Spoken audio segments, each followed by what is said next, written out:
Joanne from Friendswood has some fencing she needs help with. Yeah, she wants to freshen up this one. Now, that is some run of fence. I want to know who came up with the idea that everybody had to have nasty cedar fences all over the town. The cedar industry did. That's Well, let me tell you this about that. What? You know, when I go up, I've got a client who up in Delaware. There are no fences between the houses. When I grew up in Fort Worth, we just ran from House to house. Some people had hedges. Yeah. Then we'd run through the hedges. I said to my client up there, I said, man, I make a fortion selling fences. Yeah, he says, right. only if you can get people to buy them. That's right. You know, it's like, what? But there's nothing you can do with that. No. Okay. Well, anyway, she says, I'm planning to stain a large amount of it. Yeah. It's redwood. And she says, should I spray or paint? Is this a DIY thing, or should I rent or purchase the equipment? She wants your guide on how you would go about if you were going to paint the fence. First off, I don't think it's redwood. I think it's cedar. Okay. Because I just saw it. And redwood fences would be incredibly expensive and would not look like that over a period of time. If it was redwood, you can't stain or paint it. It ruins the redwood. So it's supposed to be left natural. And thirdly, the only way you're going to make that thing look good again is to paint it, not stain it, because it is so discolored and so... It's not an even... palette that you're putting your paint on. Okay. You know, it's all these different colors and stuff. So it's just going to look bad but different. I guess that's the best way to put it. But now you go up north. You've been northeast, right?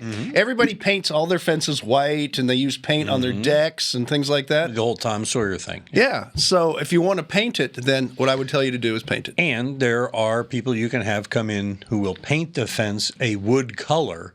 You know, kind of you get a any color you want. Like Go to Benjamin Moore pigmented Dealers. They got 3,500 colors you can Okay, choose so from. that gets back to her question. Yes. If she goes down to the Ben Moore store, are they going to tell her spray or paint? And do they have the equipment she can rent to spray it? Or I don't think she needs to buy a spray. No. Right, she rents Even that. painters don't buy them. We always rent them. Okay. Because when you take it back, they have to clean them.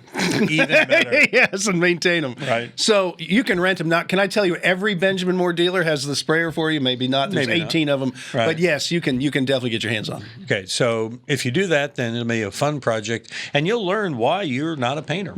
And you learn why you wish you'd never done it. Just let it go. Well, let me say this about that. Yeah. Our fence in our backyard was stained or painted or whatever by the guy who was there before us. And he did it probably to make the old fence look good to sell the house. Okay. And it looked really good for about 3 years. That's about right. And then it started looking bad, and now it looks like the Berlin Wall. Google that if you've never seen it. I mean, We just had the anniversary. There's not too long ago. all these different colors all over it. Yeah. And so what he has sentenced us to do is paint it again. That's right. So once you paint it, right. you have created a maintenance issue, in my opinion. You think? I agree. No, I'm with you. That's why I say don't do anything. The world is full of these cedar fences all over Houston, and you always go by one house that has tried to make it look good, right. and you go, what were those people thinking? Yes. Don't be that person. Don't be that person. All right. Learn to like that aged look. And here's you know what? And here's what you can do, Joanne. When you look at that fence, say, "Look how old that fence looks." I don't look that old. Okay, I'm not going there. Okay. Okay. Next. You got a question? Send it to us. Visit, Joanne, we love you. Send us your question. Visit HomeShowRadio.com and fill out that Ask Tom form and send it to us. We'll take it and answer it either in another one of these daily Ask Tom videos, our weekly Facebook Live, Ding. or Sunday morning on Early Edition.